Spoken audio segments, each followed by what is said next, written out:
Good morning. I did sleep good, but then I woke up. It was probably like 4 o'clock. Most nights I wake up, it's probably like 3 o'clock in the morning. But like most nights, even if I do fall asleep at a decent hour, I'm gonna wake up at 3. I don't know why it's wired that way. I have been doing research, and then one of my doctors told me like it means that I'm a watcher, and that like that's the time where I'm supposed to pray over my family and friends and all that stuff. And typically what I've been trying to do is not just pray over my family and friends, but pray over the world. We're living in some crazy times right now, and I think oddly enough, every generation lives through crazy times, but I think right now is a time to be alive. I think things are definitely in a transitional stage. Things are going to change for the better. But things have to get, it's kind of like when you've had an unkept house for a little while and you have to, when you're in the process of cleaning up, things get worse or look worse before they look neat and clean. So I feel like that's where we're at in the world right now. And so I don't just pray for me and my family and friends. Try to pray for the whole world. And I also try to give thanks and gratitude to God. Like typically when I wake up for the day, even if it's not in the morning, I try to tell God at least 3 things I'm grateful for. I did that heavy when I was going through, I would say, trying to find myself, or trying to find my new self, which is a combination of old parts and parts that I suppressed that I never got to, live freely with. I was very heavy on saying 3 things I was thankful for or grateful for each day. I still do it, but at that time I was doing it in a journal, so I would actually write it out. Now I just kind of like say it. But yeah, I don't know why I was sharing that with y'all, but like I said, I'm gonna be authentic and let things flow the way they flow. I feel like this morning, as you can see, like it's kind of like nervous energy this morning. I always felt like, I was born in this world anxious. I was anxious since I could remember. I was a nail biter, which ironically enough, I can tell when I'm doing good in life because I'll stop biting my nails. And I have stopped biting my nails. Sometimes I'll still pick at them, but I have stopped biting my nails. So that's a good sign for me that, like, I'm doing all right.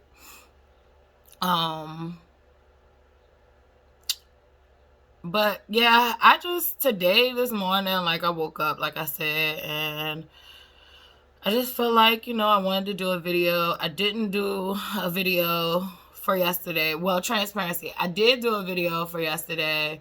And I was discussing Dante, and I deleted it and I wanted to be transparent with y'all because I said I was just going to post videos unedited.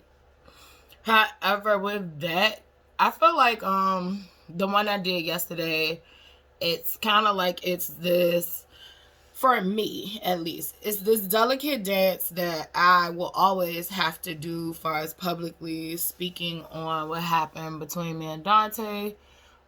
First of all, I love him dearly. Even with him passing, I will always love him. I always had love for him. His family would be like my family. And, and it's not even be like my family. His family is my family. And I feel like even though I'm living in my truth, I've always been raised to respect the dad, and I believe in that. And I also want to respect the family. However, I have to tell my truth because there's so many women suffering. And there's men suffering. And my heart goes out to the men who suffer in domestic violence a lot, because I got to meet some of you, and I just feel like you're not heard as much as women are. And I feel like domestic violence victims, period, are not quite understood or always cared for appropriately by family members, friends, or outsiders. The people that are outside looking in typically are very judgmental, or just feel like, well, why don't you just leave? When people say, why don't you just leave, they'll let me know you have never been in that situation before. And you should have several seats and close your mouth and listen. But I feel like I want to discuss that topic, but I want to discuss it with, I want to be thoughtful when I do discuss that. So, I think that today it's really on my heart. And I think later on today I'll probably discuss some of the relationship with Dante, because there were very high highs and there were very low lows. So I have, scenarios for, like, us having fun together and us, living life and learning lessons together. And then I have examples of us enduring pure hell together, us giving each other hell. And I will say this, there are plenty of moments in our relationship that I was wrong. And he has a whole lot of instances in our relationships where he was wrong. I'm not going to sugarcoat that. Like, anybody that knows him personally knows he was a force to be reckoned with. And what I will say is that even though he gave me hell, he didn't give me as much hell as he gave everybody else at moments. So until the end, that's when things got very, very chaotic, very dangerous. And I left. I did not tell any of his family why I left. I just got the hell up out of there. But it's something about me. I didn't want to slander his name. And I still don't. Like, I still don't want to slander his name, but I do want to bring awareness to this can happen to anybody. Like, it doesn't matter how smart you are. It doesn't matter how beautiful you are. It doesn't matter. None of those things matter. Domestic violence can happen to anybody. And I just want to speak my truth and speak as much as of his. No, I'm just going to speak my truth and my perspective from the situation. His perspective might have been a whole complete other thing. And I do know in the end, he has severe paranoia, and a lot of things that he was saying wasn't true. So, I am going to try later on to delicately navigate through that situation. And we were together for 11 years, so I have story for days. You will not get all the stories. However, I will try to build up to what happened and get that out. But today, one of the stories that, like, for my own personal life that was on my heart was one of my childhood stories. So, like, as a kid, I had a near-death experience. And wow. So that one, I mean, I never even, like, talked about this one much to people. Like, so if you know me and you've seen me with my legs out, I definitely have a big scar on my leg. And actually, as a kid, it took up all of my leg. But like one of my neighbors said one time, I had said, like, my scar got smaller, and he was like, no, your scar didn't get smaller. He was like, your leg your leg grew. So like I was like, oh.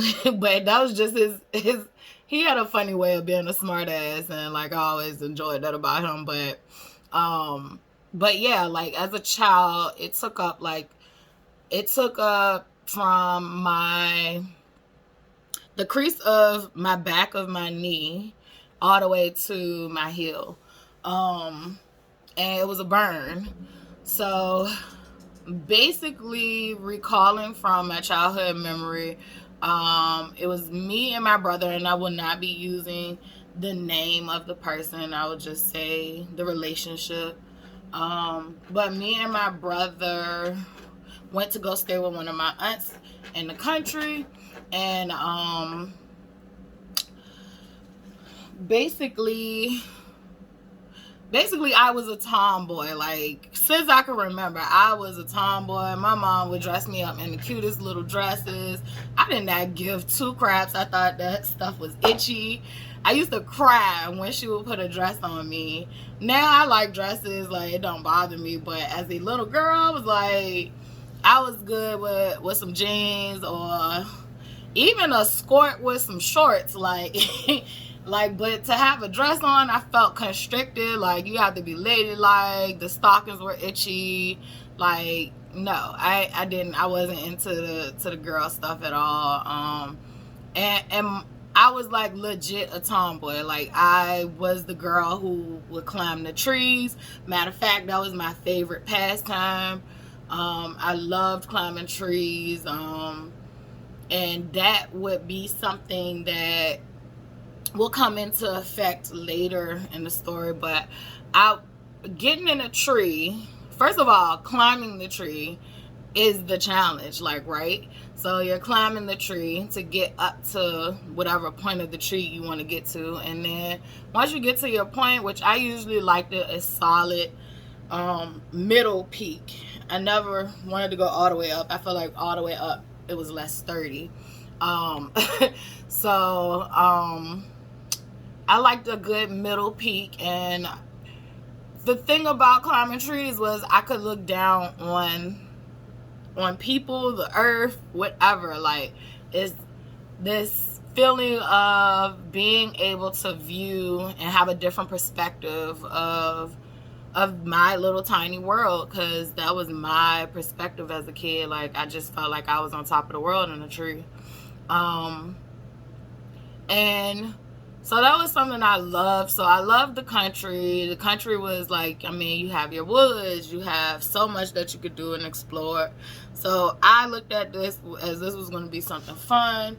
However, I was attached to my mom, so that was a little awkward for me to like not be with my mom. But and to put it in context, I was probably about 3 or 4. I know I hadn't started school yet, because I remember having to start school and having this ugly scar on my leg and being embarrassed.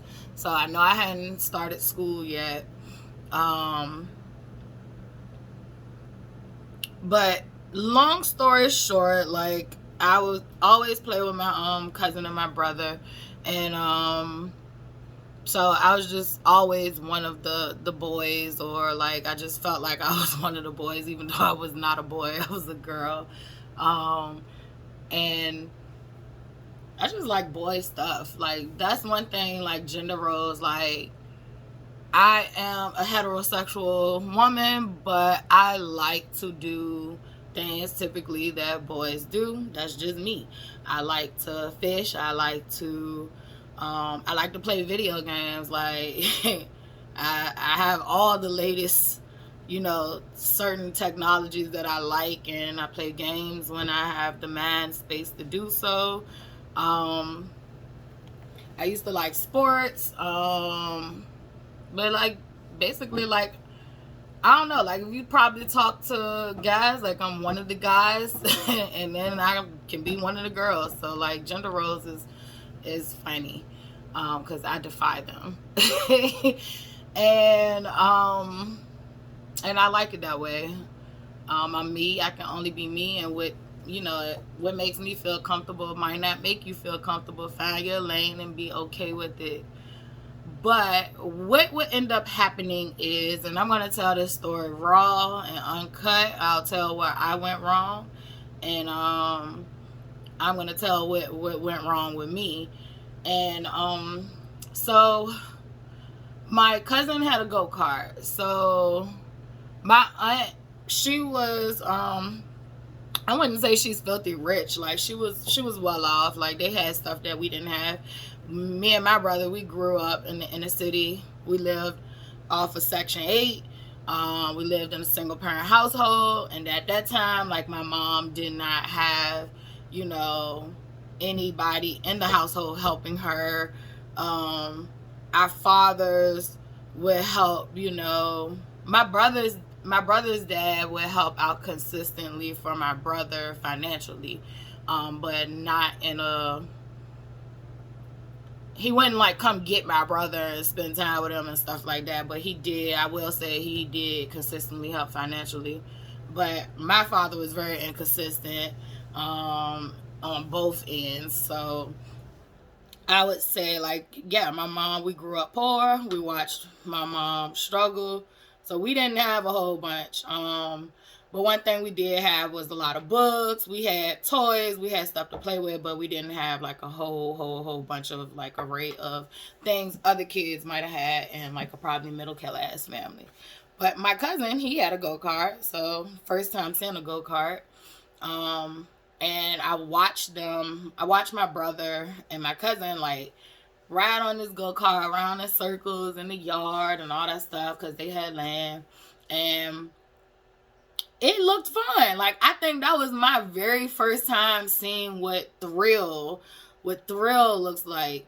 And I wanted in on it. Like, I wanted in on that type of excitement because I just saw like them laughing. They looked scared, but they were laughing. They were joking and all that stuff. Like, so it just looked fun. So that would be my first time seeing thrill as a kid. And when my brothers and my brother and my cousin stopped the go-kart, I asked could I get on with them again because they would stop and then start back up. So they were like, you have to go ask my aunt. And so I did. At my age, I was a pretty honest kid. I mean, yeah, I was human. I'm human, and I was a pretty honest kid. However, I asked her, could I get on the go-kart? She said no. And during that time, like, no meant no. I knew that. But I really wanted to get on this go-kart. So I lied. And mind you, once again, I'm probably about 3 or 4. I would say probably 4. And basically, I went back to my cousin and my brother, and I told them. She said yes. And this would stick with me for a lifetime. Like, it literally stuck with me for a lifetime. So I said that she said yes, and I got on the go-kart anyway. Hindsight for as being an adult, my memory was that my aunt watched me get on this go-kart, and that's my truth. Her truth can be whatever she wants her truth to be, but she watched me get on this go-kart. As we were riding on the go-kart, I saw her in the door watching, and I immediately had, regret and guilt, and I still couldn't get off the go-kart as I had that immediate, guilt and regret. But what ended up happening was, like, my brother and my cousin started riding around. They were riding around rough. They was riding around rougher than they ride around by themselves. So this particular ride, the go-kart flips over. They're older. They know to jump off. I'm young. I don't know to jump off. So when the go-kart flips over, I fly up in the air, hit the ground, and the go-kart lands on me, pins me down to the ground. The tire part, so it was pinned on me, and the tire part was lined up perfectly with my leg. So the tire part was literally burning, like the friction was burning layers and layers and layers of my skin off. And I was hollering and crying, screaming. I mean, I was screaming so hard, like I could feel my voice like going out. All I can remember as even a kid, because I grew up with religion. It's one thing about it in my mom's house. Like, I grew up with religion, contrary to what people be thinking about my mama. Like, my mama taught me a whole lot, and she gave me my foundation for religion. So I grew up with religion, and I just remember praying to God like that they would hear me, because they couldn't hear me because the go-kart was still running, and it was over, you know, on the ground laughing.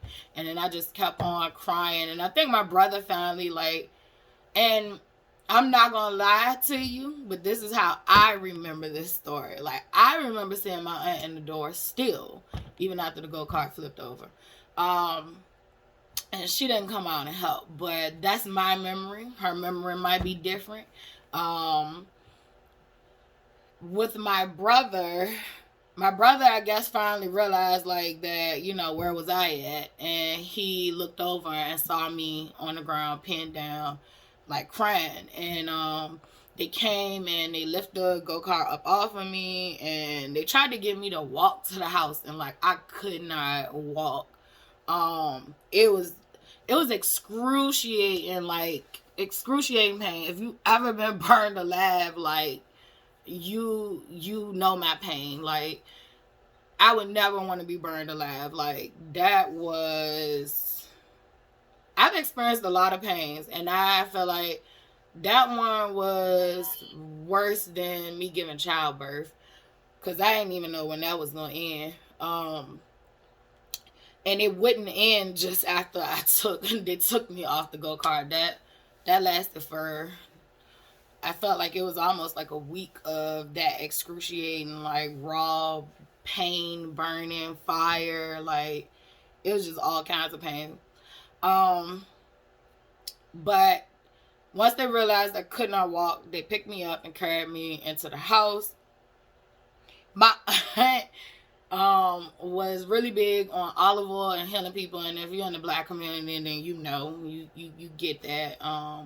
But please, Black people, stop putting butter and stop putting oils on people's burns, because soon as she put that olive oil on my leg, like, my leg was so hot it started to sizzle. Like, I was being cooked alive. After I already been burned, I'm getting cooked again. And I literally laid on that couch for days. I laid on that couch, and I remember begging her to call my mom. I just wanted my mom. Like, I thought I was gonna die. I wanted my mom. She would not call my mom. And sometimes I think about this story and I be like, well, what if I would have died? Like, would she have buried me in her backyard? Like, what would she have told my mom? Because she would not call my mom until I literally came through that situation. So, basically, I lay on the couch, belly down. So, like, I'm laying belly down because the scar was on the back of my leg, and well, the burn was on the back of my leg, because it wouldn't even be a scar by then. And I just remember feeling so weak. Like, I probably barely got up to use the bathroom. I didn't eat. I don't even remember eating anything. I remember drinking orange juice and stuff like that, but I could barely even do stuff like that. I was just in so much pain. I just remember sleeping so much.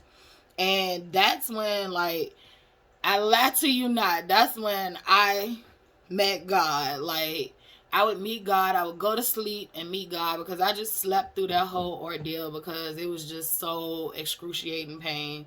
I just could not even bear to be awake. And I would meet with God, and God would come meet with me and talk with me.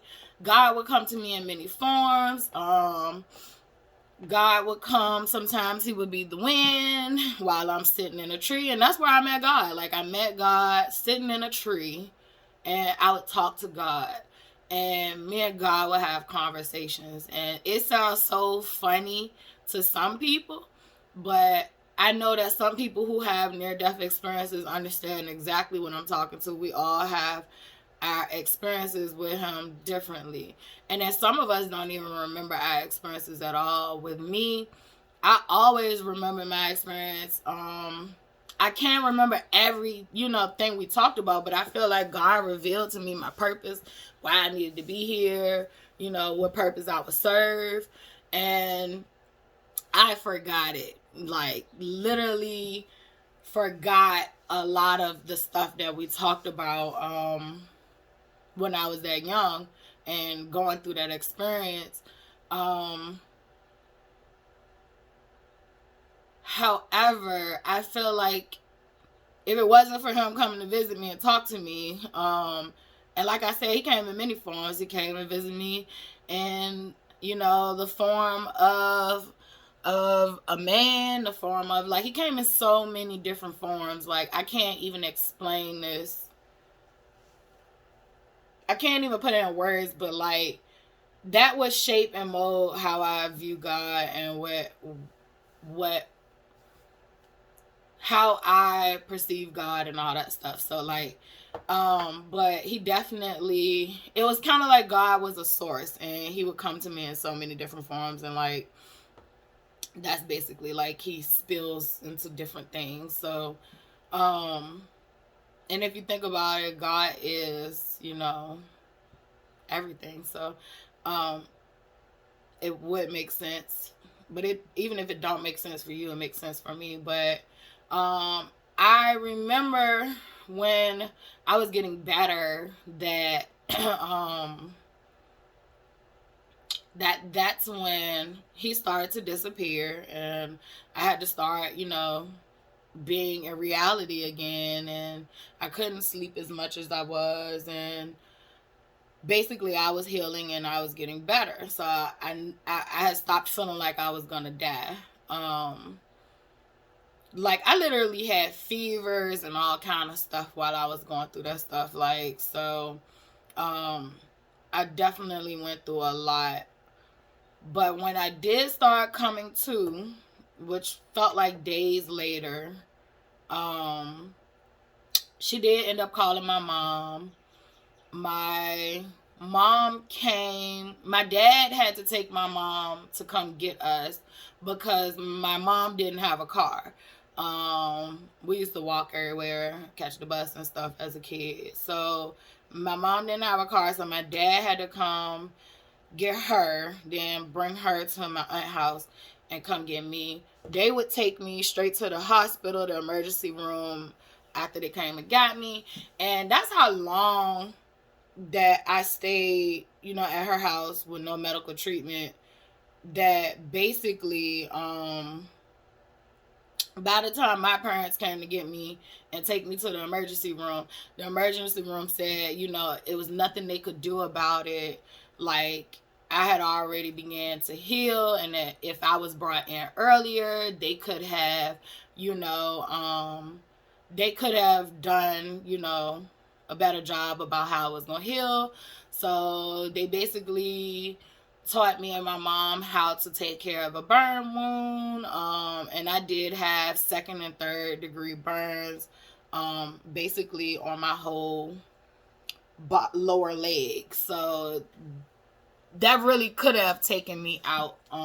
Definitely as tiny as I was. And like, if you're a family member or a friend of the family and you remember how small I was, like, I was really little dainty little thing. And so it could have killed me, but it didn't. And I just remember, like, being a kid with that scar, like, for years that scar would take time to heal. Like when I would get into the water, like go swimming and stuff like that, like my skin would shed. I would literally have to get scissors and cut skin off that was shedding.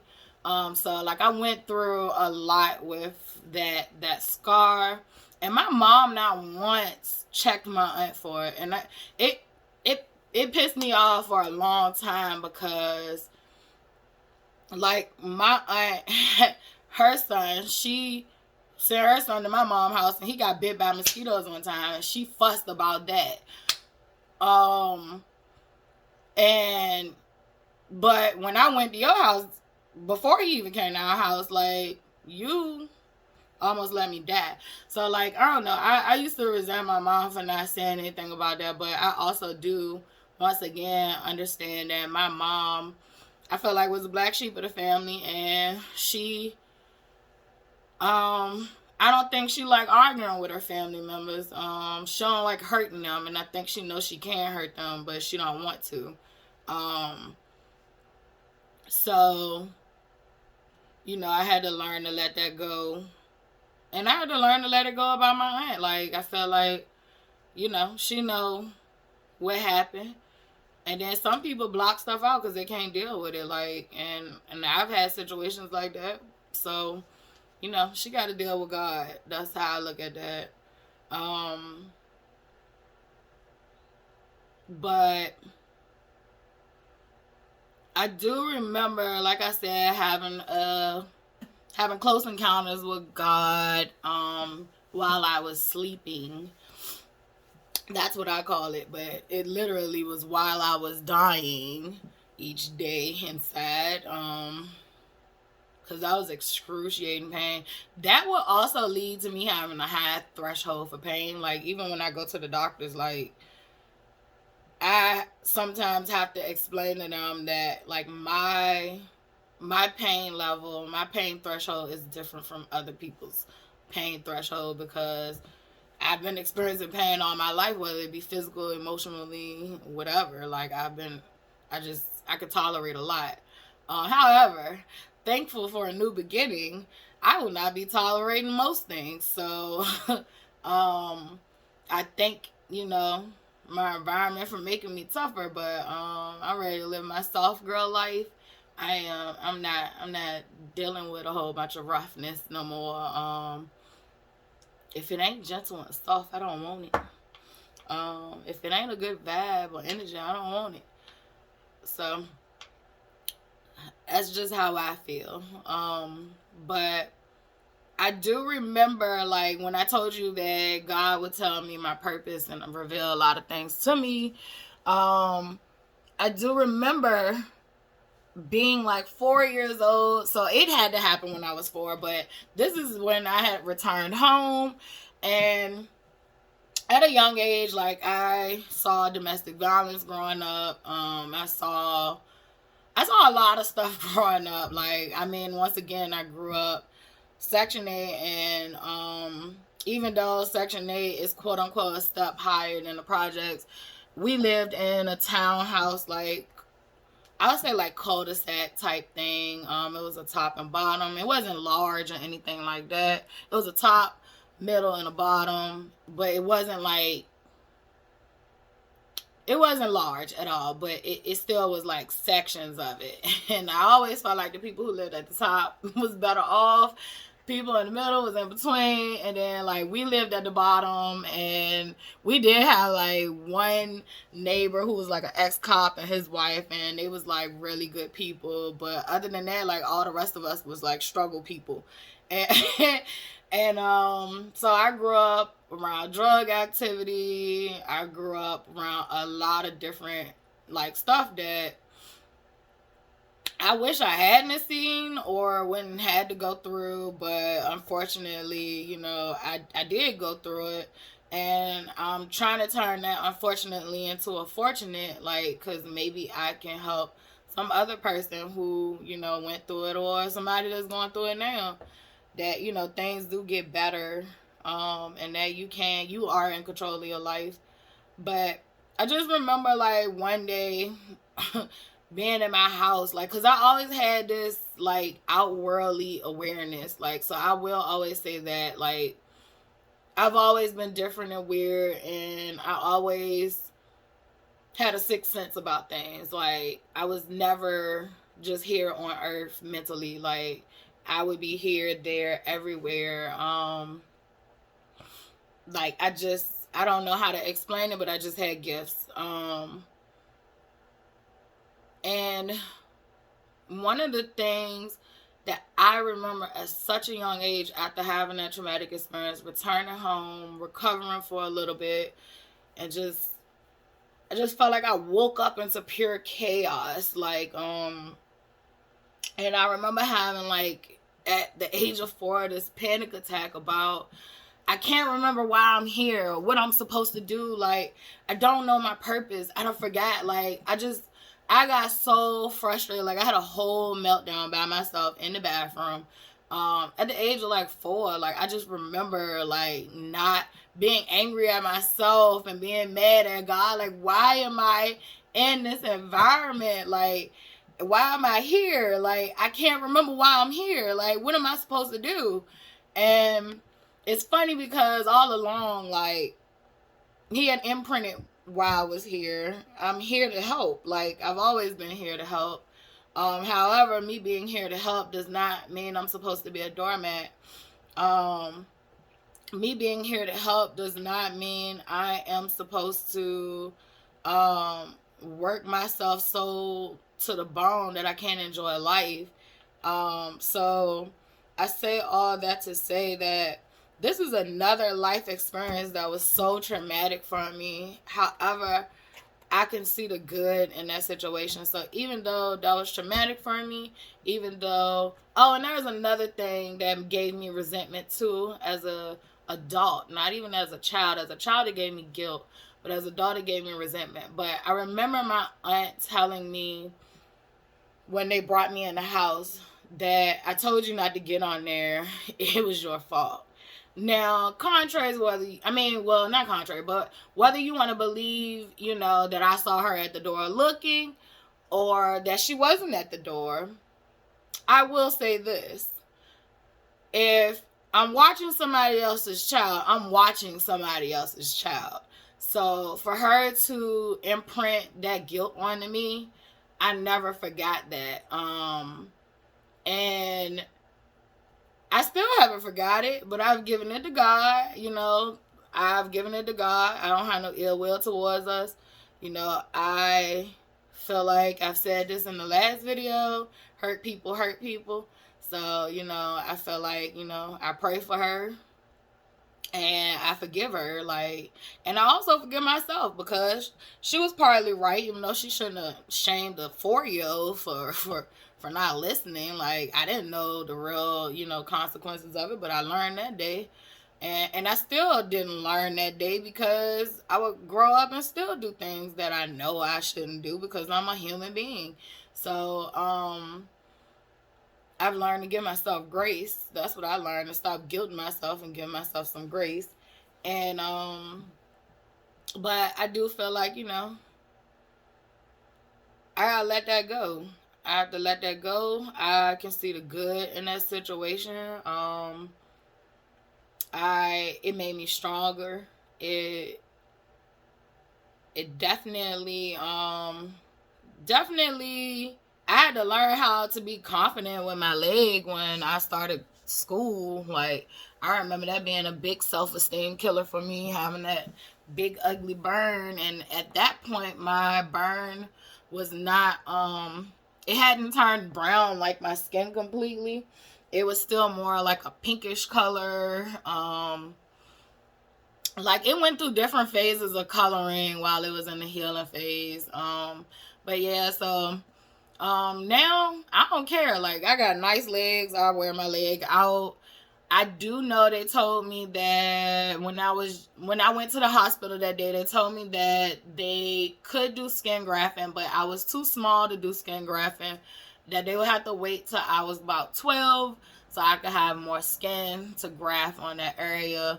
That just gives you context of how big that scar was for my body proportion. Like, I did not even have enough skin for them to take from my buttocks, because they was thinking about taking from my buttocks or my thigh and grafting it to my leg.